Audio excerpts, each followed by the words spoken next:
صل على سيدنا ورسولنا الكريم. أما بعد فأعوذ بالله من الشيطان الرجيم. بسم الله الرحمن الرحيم. يا أيها الذين آمنوا لا تتخذوا اليهود والنصارى أولياء بعضهم أولياء بعض ومن يتولهم منكم فإنه منهم إن الله لا يهدي القوم الظالمين. اللہ رب العزت کا بہت بڑا فضل ہے کہ الہ العالمین نے مجھے چند منٹ آپ حضرات کے سامنے گفتگو کرنے کا موقع عنایت بخشا ہے. الہ العالمین مجھے صحیح بات کہنے کی توفیق دے اور جتنے بھی سامعین سن رہے ہیں یا جو سننے والے ہیں، اللہ رب العزت ان تمام سامعین کو ان باتوں پر اور مجھے بھی عمل کرنے کی توفیق دے. میں نے قرآن کریم کی آیت کریمہ تلاوت کی ہے، اس کا ترجمہ یہ ہے، اللہ رب العزت فرما رہے ہیں اے ایمان والو، تم یہودیت کو اور نصرانیت کو اپنا دوست نہ بنا لینا. یہ دونوں آپس میں ایک دوسرے کے دوست ہیں، یعنی یہودی اور نصارہ یہ آپس میں دوست ہیں، ایک دوسرے کے حلیف ہیں. لیکن ایمان والوں تم ان کو اپنا دوست نہ بنانا، اور جو ایمان والا، جو کوئی مسلمان ان کو اپنا دوست بنائے گا، ان کو اپنا رفیق بنائے گا، اس کا شمار بھی انہی میں سے ہوگا. اور ایسے ظالموں کو اللہ رب العزت ہدایت نہیں دیتا ہے. نبی اکرم صلی اللہ علیہ وسلم کی روایت ہے، اللہ کے رسول صلی اللہ علیہ وسلم نے فرمایا کہ میری امت پر بھی ویسا زمانہ آئے گا جیسا کہ بنی اسرائیل پر ایک زمانہ آیا تھا. بالکل صحیح بات جو ہے فرمایا وہ یہ ہے کہ دونوں جوتیاں برابر اور ٹھیک ہوتی ہیں، یہاں تک کہ بنی اسرائیل میں سے اگر کسی ماں سے اعلانیہ طور پر بدفعلی ہو گئی ہو، بدفعلی کی گئی ہو، تو میری امت میں بھی ایسے لوگ ہوں گے جو ایسا کریں گے. اللہ رب العزت اس امت کی حفاظت فرمائے. قرآن کریم سورۃ المائدہ کی جو آیت کریمہ میں نے پڑھی آپ کے سامنے اس کو تلاوت بھی کیا، اس میں اللہ تعالیٰ نے ایمان والوں کو حکم دیا ہے کہ تم یہودیوں کو، نصرانیت کو دوست نہ بناؤ. وہ ایک دوسرے کے دوست ہیں، وہ تمہارے دوست ہرگز نہیں ہو سکتے. کفر یہودیت کی شکل میں ہو یا نصرانیت کی شکل میں ہو، ہندو مذہب کی صورت میں ہو یا بدھ مذہب کی صورت میں ہو، مجوسیت کے روپ میں ہو یا الحاد والا مذہبیت کے لبادے میں، کفر و مشرق کا ہو یا مغرب کا ہو، چین کا ہو یا روس کا ہو، کفر ایک ہی ملت ہے. کفر جس شکل میں بھی ہو وہ اسلام کا دوست نہیں ہو سکتا. کہ یہ ایسی دو ضدیں ہیں جو کبھی جمع نہیں ہو سکتی ہے. ایک آگ ہے، دوسرا پانی ہے. ایک بلندی ہے، دوسرا پستی ہے. ایک دن ہے، دوسرا رات ہے. ایک زمین ہے، دوسری چیز آسمان ہے. ایک رحمت ہے، دوسرا لعنت ہے. ایک جہنم ہے، دوسرا جنت ہے. ایک رحمان سے ملاتا ہے، دوسرا شیطان سے ملاتا ہے. یہ دونوں ایک جگہ جمع نہیں ہو سکتے ہیں. بلکہ صحیح بات تو یہ ہے آگ اور پانی دن اور رات تو شاید جمع ہو بھی جائیں، لیکن کفر اور ایمان کبھی ایک جگہ جمع نہیں ہو سکتا ہے. ہاں مختلف قسم کے کفر آپس میں جمع ہو جائے تو کوئی بات نہیں. اس لیے ایمان والوں کو حکم دیا گیا ہے کہ کافروں سے دوستی نہ رکھو. یوں تو سارے ہی کافر مسلمانوں کے دشمن ہیں، لیکن ان میں سے یہودیت اور نصرانیت، خاص طور پر یہودیت کی اسلام سے دشمنی ہے، وہ ذرہ برابر بھی شک نہیں ہے. اللہ رب العزت قرآن کریم میں فرماتے ہیں لَتَجِدَنَّ أَشَدَّ النَّاسِ عَدَاوَةً لِلَّذِينَ آمَنُوا الْيَهُودَ وَالَّذِينَ أَشْرَكُوا. تم اہل ایمان کی عداوت میں سب سے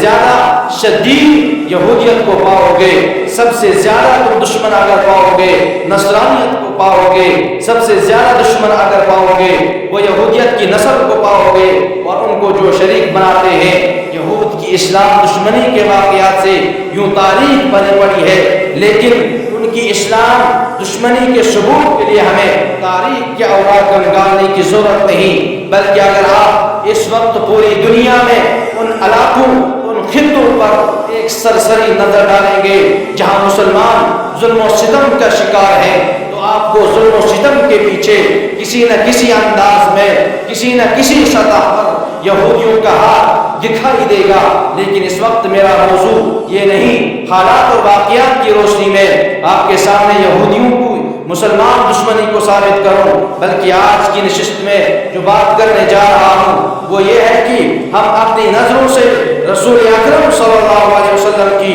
وہ پیشین گوئی پوری کرتے ہوئے دیکھ رہے ہیں جس میں آپ نے مسلمانوں کو خبردار کرتے ہوئے فرمایا تھا، ایک وقت آئے گا جب تم یہود کے نقش قدم پر چلو گے، ان کے دونوں طریقوں کو اختیار کرو گے، ان کے نہج کو اپناؤ گے، جو وہ کام کریں گے تم بھی وہی کام کرو گے۔ چنانچہ اب وہ وقت آ چکا ہے، مسلمانوں کو عوام اور خواص کی اکثریت نے یہودیوں کے اعمال کو، ان کے خیرات کو، ان کے ہاں انداز کو اپنا لیا ہے۔ یقیناً آپ کو میرے الفاظ کچھ سخت محسوس ہوں گے، ہو سکتا ہے آپ میں سے بہت سارے کہیں گے یا اپنی بات منوانا چاہتے ہیں۔ یاد رکھو مسلمانوں، جب آپ کتاب اور سنت کی روشنی میں یہودیوں کے افکار اعمال کا مطالعہ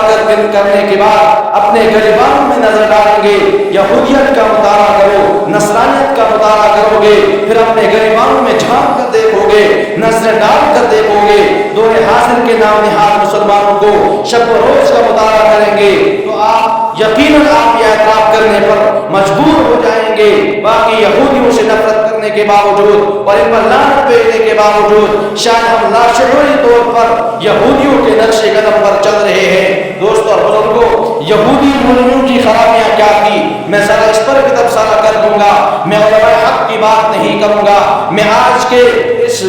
دور میں، یہ جو دور چل رہا ہے، اس دور میں نام نہاد مولویوں کے اور پیروں کے پیچھے چلنے والے مولویوں کی بات کرتا ہوں، یہ علماء حق کی بات میں نہیں کرتا۔ علماء جو حق ہیں، ہمارے اکابر جو پیر و طریقت کے ماہر تھے، میں ان کی بات نہیں کرتا، میں صرف ان علماء سو کی بات کر رہا ہوں۔ میں سارے مولویوں کو مطعون تو نہیں کر سکتا، میں صرف ان مولویوں کی نشاندہی کر رہا ہوں جن کے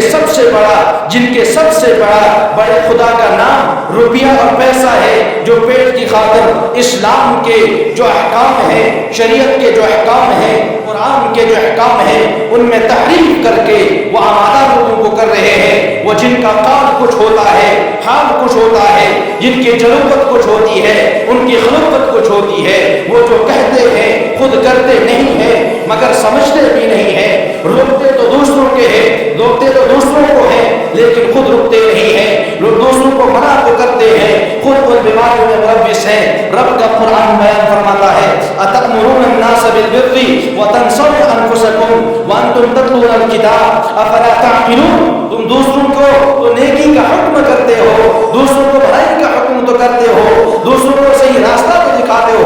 دوسروں کی رہبری تو کرتے ہو، مگر اپنے آپ کو بھول جاتے ہو، حالانکہ تم کتاب کی تلاوت بھی کرتے ہو، کیا تم عقل سے کام نہیں لیتے؟ ایسے بے عمل یہودی مولوی تھے جنہیں رب کریم نے اس گدھے کے ساتھ تشبیہ دی ہے جس کے اوپر بھاری بھرکم کتابیں لا دی جائیں گی، لیکن اس سے ان کتابوں سے کوئی فائدہ حاصل ہونے والا نہیں ہے۔ ہاں، صرف یہودی مولویوں کی نہیں، مسلمانوں میں بھی کتنے مولوی ہیں جن کا یہ حال ہے، دوسروں کو روکتے ہیں، منع کرتے ہیں، دوسروں کو سمجھاتے ہیں، لیکن خود ان برے راستوں پر چل رہے ہیں۔ دوستو بزرگوں، یہودی مولویوں کی دوسری خرابی قرآن کریم میں اللہ رب العزت نے بیان فرمائی، وہ جنت کے ٹھیکیدار بنے بیٹھے تھے، انہوں نے عوام کے ذہن میں یہ بات بٹھا دی تھی، قیامت کے دن ہمارے سفارش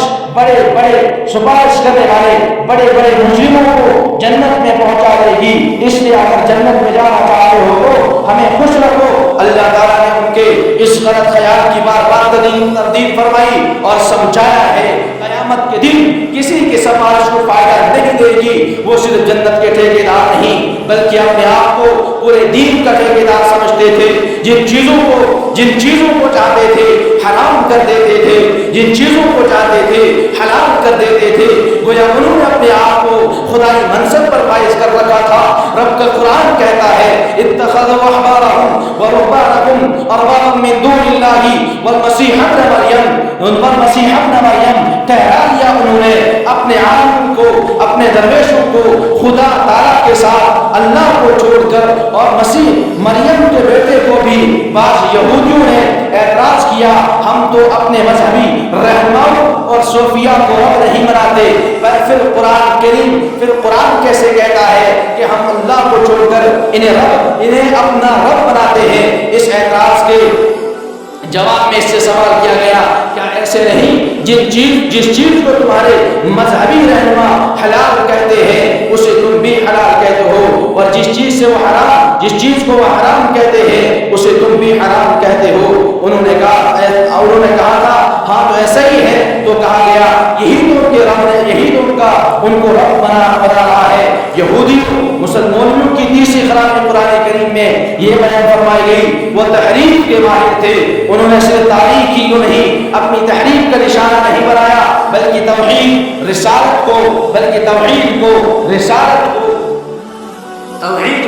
اور رسالت کو تیسری بیماری ان کے اندر یہ تھی انہوں نے توحید کو رسالت کو آخرت کو جنت کو دوزخ کے متعلق شکوک و شبہات پیدا کر دیے تھے حتیٰ کہ اس فن کے ماہر یہودیوں نے حضرت مسیح علیہ السلام کی اناجیل اربع کے حلیات بگاڑنے کا ارادہ بھی کر لیا تھا دوستوں اور بزرگوں قرآن کریم بھرا پڑا ہے اس وقت بے فتنہ پیدا ہو رہا ہے ارے یہودیوں نے ان کے پاس موجود زبور ان کے پاس موجود انجیل ان کے پاس موجود تھی ان کتابوں کے اندر لفظ کے الفاظ کو بھی رد و بدل کر ڈالا معنی کو بھی تبدیل کر ڈالا آج بھی ہمارے دور میں کچھ فتنے ایسے برپا ہو رہے ہیں جو حفظ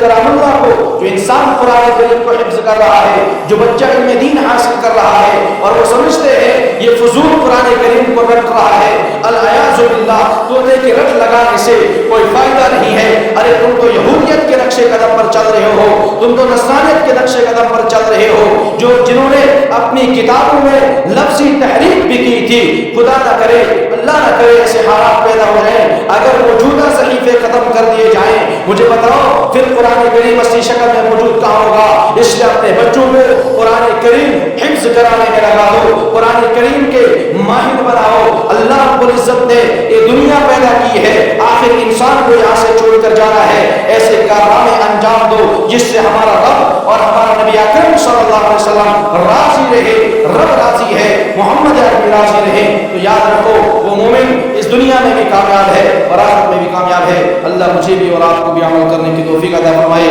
وما علینا الا البلاغ المبین